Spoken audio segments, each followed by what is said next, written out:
Welcome back to another What We Learned on Friday. It is June 27th here at Southwick. We have wrapped up press day. The boys were able to all ride today.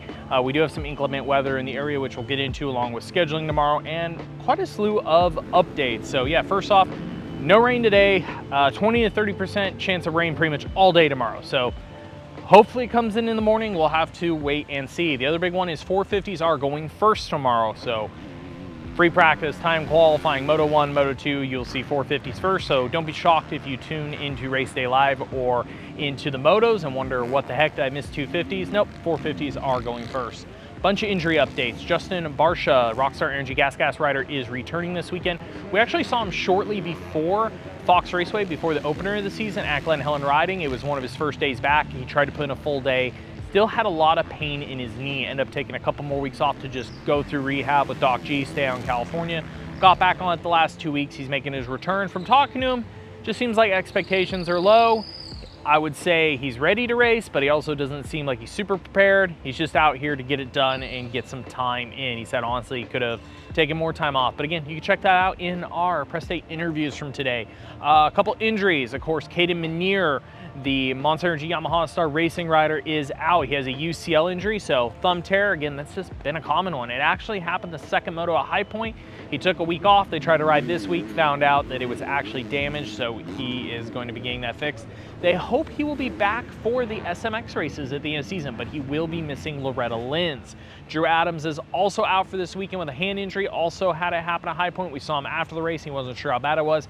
Sound like it's just a bone that could be kind of minor. He's out this weekend, could be back as early as next weekend, could miss this spree a couple races. We will have to wait and see. Speaking of Star Racing though, when talking to Will Hahn for an update on Caden Minier, we started asking how some of the other guys on the team were doing, and a bunch of them are actually getting closer to returning. So if you watch on social media, you might see Pierce Brown has been riding for the last couple weeks, some turn track, getting back into some moto. So yeah, he's back at it, but also Max Anstie and Daxton Bennett look like they'll probably be back on the bike next week, each of them roughly. And then Cole Davies is going to resume riding here very soon. They're hoping to have that whole group back for the last three nationals to join Hayden Deegan, Nate Thrasher, Michael Moseman under that tent. So they could have a really full tent towards the end of the season for those last three. Let's get into the Prado update. That just seems to be something we're constantly talking about. We talked to Jorge Prado today.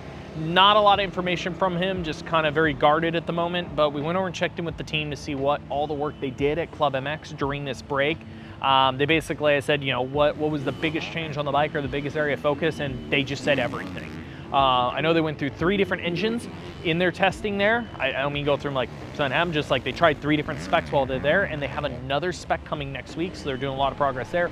A lot of chassis, a lot of suspension stuff. I noticed new engine mounts on the bike. The forks aren't just flush, they're actually dropped down into the clamps a little bit now. If it wasn't for being a split clamp, they said they could probably run them even lower based on his feedback. So the team is just, once again, taking it week by week, trying to be no pressure, and they said they're just throwing stuff at it every week and trying to learn with him and grow as they move along. So we will see again if Jorge Prado can make some progress this weekend.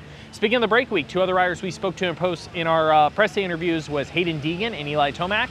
2 very different answers. A lot of people would have saw Hayden Deegan's social media and thought, oh, he's just in LA partying. That might have been a little bit by design. He was actually hiding out in North Carolina, Daxton Bennett's place at a sand track up there, just training his butt off, which is what he said he did before Southwick last year. He did go to LA for the weekend. That's about it. So just some good social media play on his part. Eli Tomac, though, on the other hand, did admit to taking some time off during the break recouping, but not really change anything. Just sounds like he wanted a little bit of a reset and just try to tackle these next couple races. His biggest focus is to try not to get caught into certain people's paces on the open laps of the first moto. Another little bit coming in this weekend for some riders joining the series is going to be Josh Toth and Michael Toski. They're both GNCC racers. Toth normally rides a 250 and XC2 class for the Red Bear Kawasaki team. That's Stu Baylor's team. He will be moving to racing a 450 this weekend. And Mike Witowski, who rides for the Phoenix Honda team in XC1 on a 450, will also be racing a 450 in moto this weekend. Speaking of Phoenix Honda, Gavin Towers is out, so TJ Albright is in as his fill-in for the next couple rounds. Colin Park will be racing outdoors starting at Washougal for the team, also aboard a 250.